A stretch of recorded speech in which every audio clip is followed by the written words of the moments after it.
I have a difficulty reconciling the Prime Minister's version of events with other evidence, and as you know, I have a duty to reflect and represent the deep, deep public anger with the Prime Minister. That said, Mr. Speaker, I respect the absolute impartiality that you take in your role, and I want to set on the record that I respect both you and the authority of the Chair.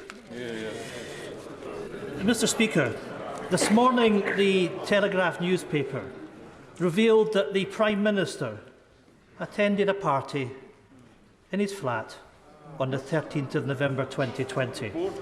The Prime Minister previously told the House that no party took place. The police are now investigating this party, and we face a very real prospect of a sitting Prime Minister being questioned under caution and being fined in office. And if he is questioned, Mr. Speaker, he must go. If he's fined, he must resign. Mr. Speaker, you'll agree that the House should not be treated with contempt. So can the Prime Minister... here we go again. So can the Prime Minister update the House on his whereabouts on the evening of the 13th of November? Surely, Mr. Speaker, he doesn't need to wait for an investigation to tell us exactly where he was. Prime Minister. Well, Mr. Speaker, here we go again, says the right honourable gentleman opposite, and I must say those are entirely my feelings. He asked exactly the same questions as I recall in the chamber a few days ago. He knows, Mr. Speaker, that the process must go on, but I can tell him what's been going on in Downing Street, Mr. Speaker. In November and throughout, we've been delivering the fastest vaccine and booster rollout anywhere in Europe.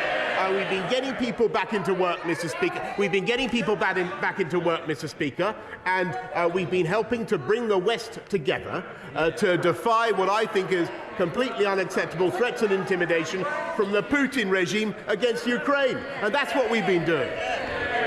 Ian Blackford. Thank you, Mr. Speaker. I mean, that was a disgraceful response. And I have to say to the Prime Minister, he should read the room and he should see some of the faces on his colleagues' faces. He has lost it. Mr. Speaker, we've now reached the ridiculous scenario of a Prime Minister who can't even tell us where he was. He lives in a world where he thinks everything is owed to him, and he never pauses to think what he owes to the public. The Prime Minister is now a dangerous distraction at home and a running joke on the international stage. What does it tell the Prime Minister and the public that in the morning that he has returned from Ukraine, the chair of the Defence Select Committee has submitted a letter of no confidence in him? Mr. Speaker, the Prime Minister must see that people partying until the small hours on a regular basis at Downing Street paints an awful picture to everybody else who has followed the rules. But I want to ask him specifically about the gathering in his flat on the 13th of November 2020, which, contrary to what he said today, hasn't been fully investigated by Sue Gray. Can he confirm, for the record, that everyone who was there that evening was working and that there was no alcohol, no music or anything else that people might reasonably conclude constituted a party? I'm grateful to him, and I think I answered this already. I've got nothing to add to what Sue Gray says in her report or what the Metropolitan Police found in their investigation. Thank you, Mr. Speaker. Will the Prime Minister tell the House whether there was a party in Downing Street on the 13th of November? Prime Minister. Mr. Speaker, no, but I'm sure that whatever happened, the guidance was followed and the rules were followed at all times.